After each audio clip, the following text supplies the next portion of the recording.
Hi guys, welcome to the channel. Welcome if you're new. I'm Stacy and today we are going to be doing some drawings of plants on these pre-printed little sheets that came in my Grabie box. Now these ones on the right were all on one sheet of paper. I punched them out and I actually tore the whole book that came in the thing apart and sorted it into stickers and cutouts and ephemera and stuff and whatnot. And these I decided could be a video, and I'm jumping right in with my Pentel brush pen. Yeah, yeah. I'll link it below. This is my favorite brush pen currently. It's really nice. Don't mind my phone. It's really nice. You can get some really beautiful lines with this. I'm in practice mode. I don't use this pen every day, and there's a variant between using a brush pen and a plastic nib pen, which is a hard nib pen, and then your traditional ink pens with the different point sizes. The feel is very different with each one. This is my favorite one for brush pens currently. It sits in a special spot on my desk. If you hear background noise, I have the washer going in the bathroom. It sounds really loud right now. Maybe because I don't have anything else on in the apartment. But I like how you can get bold, thick, complete coverage in large areas with this pen, and then get down to the nitty-gritty little details and fine lines and everything in between. Pointillism is hard with this one, though, because it's got a smooshy nib. Smooshy. Technical terminology, you guys. I was thinking I was going to do a cactus in each one of these, like when I was thinking about it and not actively sitting at the desk. And then I remembered that they're not all the same kind of pot. And I'm looking at it and I'm like, yeah, I don't want to do a cactus in each one of these. Because if it were in my house, I wouldn't have a cactus in each one of these kinds of pots. It's just not a viable option. Although drawing the cactus is fun, there's lots of textures and different shapes. And it is nice to... Oh, I had to check my dinner. So that's what that little break was. I forgot I had dinner going when I sat down to start the video and draw. And I do that. I'm not supposed to leave the kitchen when I'm cooking. It's a personal rule. It's hard to do when everything's in one room because you live in a studio.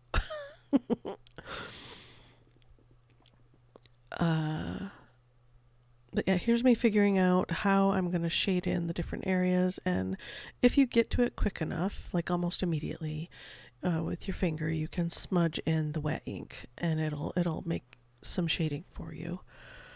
And I do that kind of with every ink pen that I have. I will use that technique for shading in. Drop in a heavy application of ink over a spot where there's already ink and then just drag it where I need it to be with my finger. I'm kind of winging it for all these little spiky bits on this particular plant. I want it to feel like a cactus. I don't need it to be perfect or wonderful or amazing. This is practice drawing. These might become ephemera for journals. This big one, I might cut it out and make it something that I glue in or tip in or flip in, or I might laminate the whole thing and make a writing board out of it. Because when you do journaling and art journaling and stuff, some of your papers bleed through, and it's nice to have a little writing board with your handmade journal so you can put it between your papers and you won't have that bleed through problem. I think it's a nice addition to a handmade journal. Not all journals come with that kind of perk. And it's something I learned from other journalers on the YouTubes. Other people that make journals, use journals, all that kind of stuff. The journaling, scrapbooking community, that's the word, of which I have become a part of because I love it. It's become a situation. See, there I am, dropping in the ink really quickly, shading.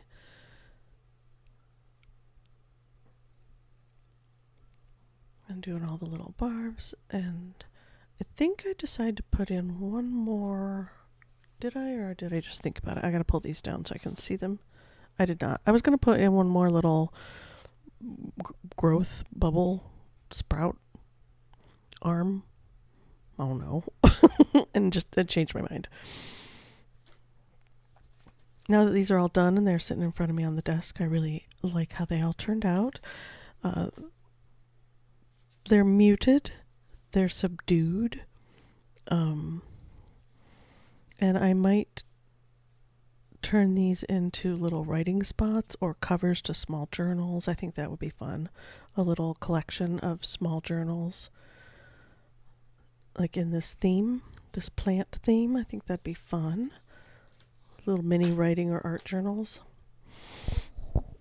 And I wasn't really digging the bottom of the drawing, and that it wasn't my whole drawing. So I did carry the ink down into the pot and the bottom, like under the pot, to make it feel cohesive.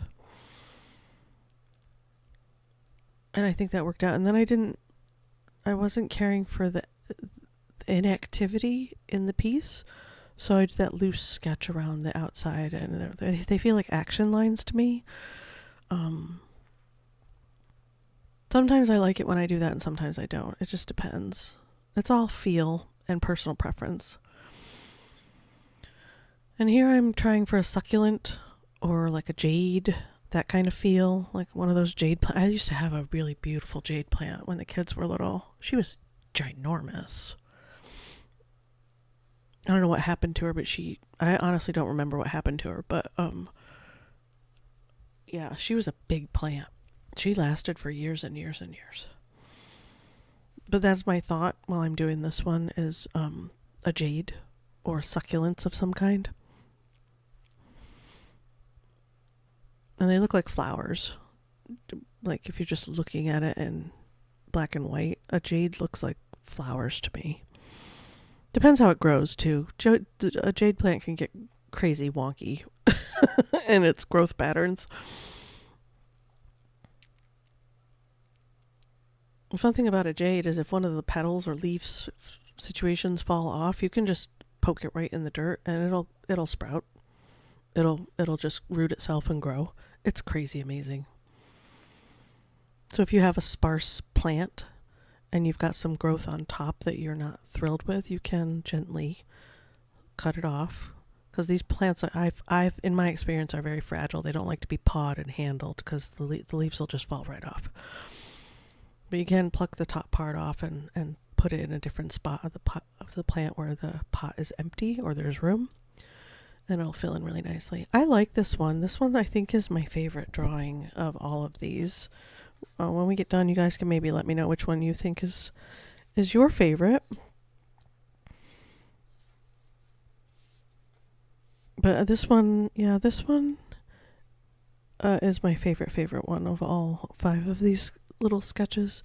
And I wanted to do these all in one video all together, and I knew before I got into this that I was going to time lapse, and just the edge of the pen to ground the piece, visual balance, make it feel right.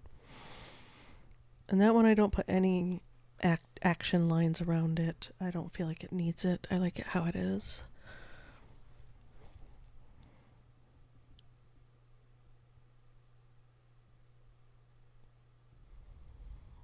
And this one I decide flowers.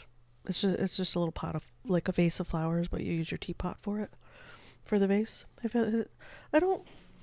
would have to be an old teapot for me to do that. And I put the little circles for the center of the flowers in the basic kind of configuration where I want the flower to go. And then I'm trying to draw the petals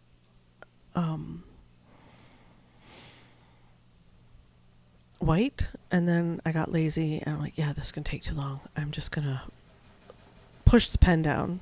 If you hear the washer, I'm sorry. She's being loud today. I have towels in.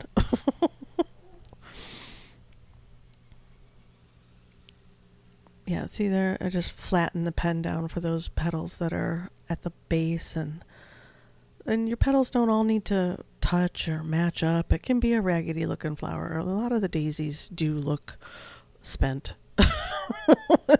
when you get them. There's missing petals and whatnot.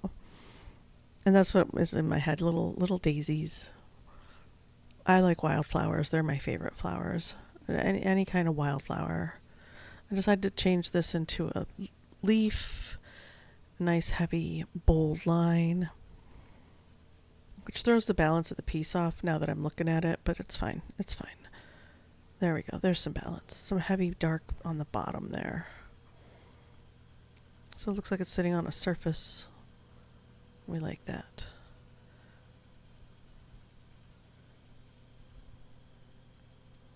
And I feel like there's another flower right there.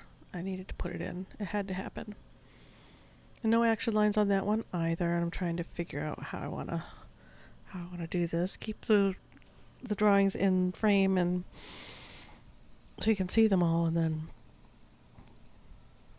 yeah, I go a little crazy with this one. I'm thinking another vase of flowers. Hydrangeas? Is that what I'm thinking about? I think that's what they're called. The big poofy ones.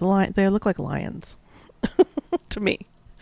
I don't know, other people are like, the flower that looks like a lion. Who is this girl?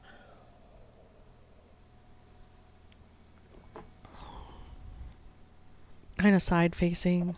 They're heavy, so they kind of dip down. And just blobbies for little leaves, and then I decide I want this to go kind of like overlapping. Like they're in the vase, but the leaves,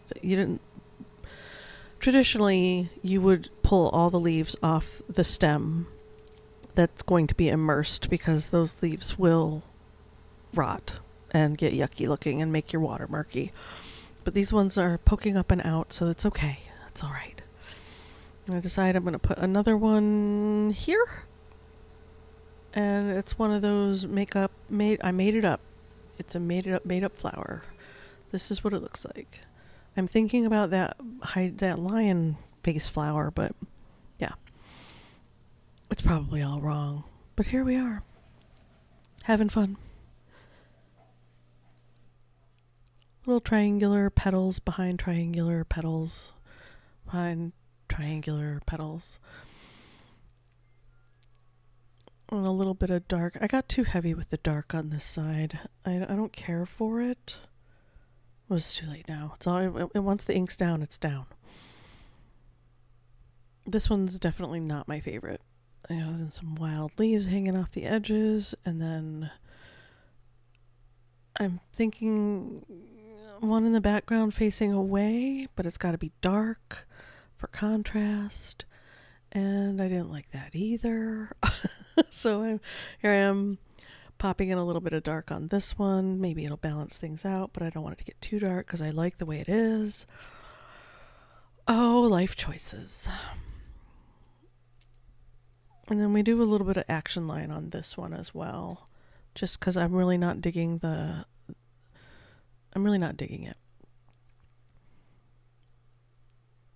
And just swoosh in that background. I'm not quite sure when I put the action lines in, but I do. So this is the last one in the little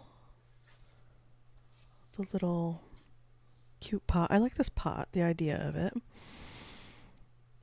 And I'm doing, what is it? One of those trees. One of those, I think it's Japanese a bonsai. That's what it is. Bonsai tree. That's the thought pattern. But I want the roots to be going outside of the pot. I know in a bonsai situation we don't allow for that. But this is one that got away from us. He's been on his own for a while. He's a little wild and crazy, and he wants to be free from this pot. So he's making his way, man. He's making his way. His roots are falling out of the pot. And I'm just kind of throwing in the greenery at the top, haphazard, because these you can mold and shape into pretty much any direction you would like them to go. So here we are, just kind of scribbling it in, bloop, bloop, bloop, and then little branches here and there to support our situation. I feel like this would tip over. Just looking at it now, I feel like it would tip over to the right. The whole pot would be like, no! And again, I should have decorated every single one of the pots. But it's too late now. Some of them have textures that I don't mind, like just looking at them in real life, IRL. They're fine. But I do feel like the piece looks better when you decorate the pot as well with the pen. And I wanted that root to go all the way down, so here I am making it look like it's going all the way down in my mind. And then a little bit of weight to the bottom there as well. I dig it a lot. And then here's where I put in action lines around this one, because I still really don't like it, and I need it. It's still not right, but there it is. So this is what they look like. And I want to do more. They're not feeling finished at all. So I am going to, sorry about the wiggling of the desk, get out ink. That's what I'm doing right now, is getting out black ink. Here we go. And my corner rounder, and I round all the corners because I like that. It's personal preference. I tend to round the corners on just about everything I do. I've had this corner rounder for years. I bought it on Amazon or at Michael's Craft Store. I don't remember at this point. You can find them pretty easily. I'll try to remember to link one below. This one's really nice. It is a... Well, maybe I'll be able to link it. Cadamaru, Cadamaru Pro. And it just has 3 different sizes, small, medium, large, corner rounder. I usually use the large. Now I'm going ahead like I would with any scrapbooking, journaling situation. That's what I'm going to use these for. So this is what I would do to finish these off. Take the ink pad and just kind of antique or rough up or color in, however you want to view it, the edges and make it look old and used and, you know, vintage, I guess is the way people would describe that. Antique. And it's basically skimming the ink pad along the edges and scribbling around a little bit with the ink pad on the page, which this ink pad is very wet, so it's not good for using directly on the paper. Like I tend to drag the ink pad around on the paper a little more and like flat on flat and use it to color in. And this one's too juicy for that. I got it in one of my Grabie boxes. And yeah, and they're nice, but they're not. It's not my archival ink pad, which I ruined by messing around with it to try and re-ink it cheaply, and that didn't work out. So I need to get a new one of those eventually. For now, these work. And I'm not liking how dirty and uneven my the surface of the paper is, where the white is. So I'm going to grab this little dabber, which is new, and they don't work as nice as they do when they're old, like when you've got them broken already. I don't usually use the rectangular one either. I don't really care for the shape of it, but to dust in on the edges, I go ahead and get my brush out. I have a set of these that I use with my inks, and I'm scrubbing around to give it that dusted dark background. I kind of like it. I feel like it mutes out each piece a little bit too much. I got a little heavy-handed, but that's okay. It's totally fine. I'm going to go in with some pastels in a hot second here, and like I like to use the leftover pastel that's on the blenders that I have to color in things like this. Just a light dusting, because these are all going to get coated or laminated, or like I have laminate that I can put on the front and still make the back into a writing spot in your journal, or I can use these as covers 4 journals, which is probably what I'm going to do. Yeah, I might make these for the center of a cover of each journal. I think that'd be nice. And here I am looking for a green. And this is my extra stash of pan pastels that sits up on my desk. My big palette of them is over across the room currently. But I found this in the stash and I'm dragging it around. It has leftover green on it. Not enough, but some. And then there's one with purple. And I'm like, that'll work for the flowers. It's totally fine. And just, there's quite a lot of purple left on here. And I'm just dabbing around. I don't clean these after I use them. You can. They're completely washable. You just throw them in the sink. Light soap or just rinse them. I tend to just rinse them.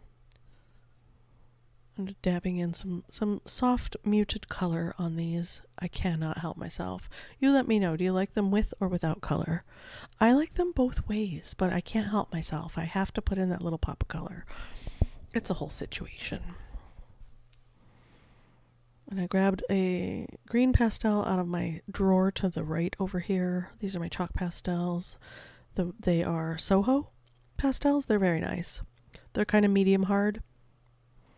They're very nice. I like them a lot. And get in a little bit on there. I really enjoy how these turned out. You guys let me know which one you like best. I kind of like the bonsai tree and the little jade plant thing looking one in the middle at the bottom. I like the cactus too. I think the 2 vases of flowers are not my favorites. The green ones are my favorites. And there we go. All set and ready to rock and roll. We'll line these up a little bit better. We're not going to do close-ups, but that's okay. I'll see you guys in the next video. Thank you so much for being here with me and keeping me company. I appreciate you. And I'll see you in the next one. Bye.